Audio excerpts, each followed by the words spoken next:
যাত্রাপথে দুটো মৃতদেহ দেখেছি, এমন ভাবে বসেছিল মনে হচ্ছিল যে কারোর জন্য ওয়েট করছে।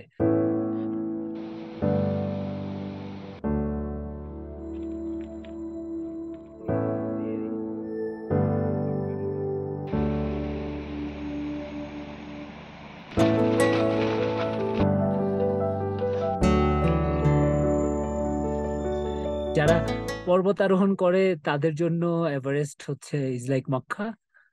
কারণ হচ্ছে সবারই কম বেশি স্বপ্ন থাকে এভারেস্টের চূড়া থেকে পৃথিবীর সর্বোচ্চ স্থান থেকে বাকি দুনিয়াটা দেখার, এবং সেই জায়গায় আসলে জাতীয় পতাকা হাতে দাঁড়ানোর অনুভূতিটা তো অসম্ভব দারুণ একটা অভিজ্ঞতা। আমার মাথায় সর্বপ্রথম এসছে আসলে সেফলি নামতে হবে। এটা হচ্ছে এটা টু ওয়ে জার্নি। এমন না যে আমি ওয়ান ওয়ে জার্নি, আমি গিয়ে আমার সবকিছু এক্সস্ট করে ফেললাম, আমার এনার্জি এক্সস্ট করে ফেললাম। Summit.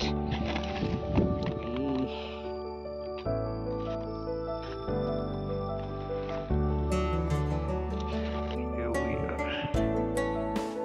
Dalapuche. 21st মে একটা ভিডিও যারা মাউন্টেনিয়ার এদেরকে সবাই অনেকে অ্যাড্রেনালিন জাঙ্কিস এই নামেও ডেকে থাকে। গ্লোবাল ওয়ার্মিং দেখার বা অবজার্ভ করার সবচেয়ে ভালো জায়গা ডেফিনেটলি হচ্ছে দ্য হিমালয়াস। গত বছর যে সিকিমে যে বন্যা হলো, এটা কিন্তু একটা গ্লেশিয়ার লেকের আউটবার্স্ট ফ্লাডিং হয়ে হলো। তো এই যে ছোটখাটো জিনিস এগুলো কিন্তু মানে সুন্দরভাবে দেখার একটা দারুণ জায়গা ডেফিনেটলি। যাত্রাপথে দুটো মৃতদেহ দেখেছি। তো ব্যালকনির উপরেই একদম রিসেন্ট ডেড বডি। অনেকে হয়তো জানেন যে দুজন মঙ্গোলিয়ান ক্লাইম্বার হচ্ছে নিখোঁজ হয়ে যায় এবং মারাও যান তারা। তো একজনের ডেড বডি আমি জাস্ট ব্যালকনির উপরেই দেখেছি।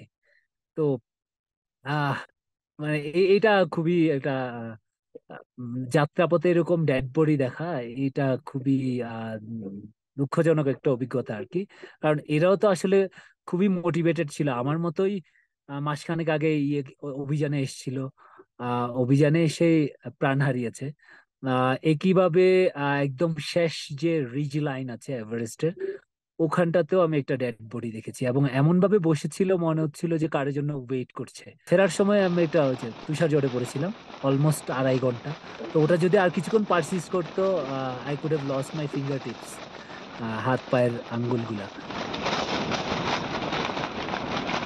এভারেস্ট ডেফিনেটলি বিশ্বের সবচেয়ে উঁচু পর্বত। তবে লোৎসে আমার পার্সোনালি মনে হয়েছে, এটা অনেকের দ্বিমত থাকতে পারে, লোৎসে যারা ক্লাইম করেছে, লোৎসে আমার কাছে মোর টেকনিক্যাল মনে হয়েছে।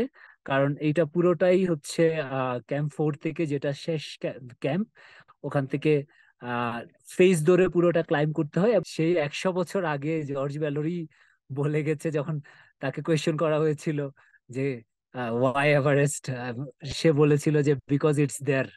তো এই কোয়েশ্চেনের উত্তর আমিও খুঁজছি যে কেন আসলে। কিন্তু আমার পার্সোনালি আমার মনে হয় যে আমি সবসময় নতুন চ্যালেঞ্জ নিতে পছন্দ করি, নতুন কিছু করতে পছন্দ করি। এই জন্যই পাহাড় চূড়া আমি ডেফিনেটলি আরো 8,000 মিটার মাউন্টেনে যাব, নিজেকে নতুন চ্যালেঞ্জের মুখে ফেলবো।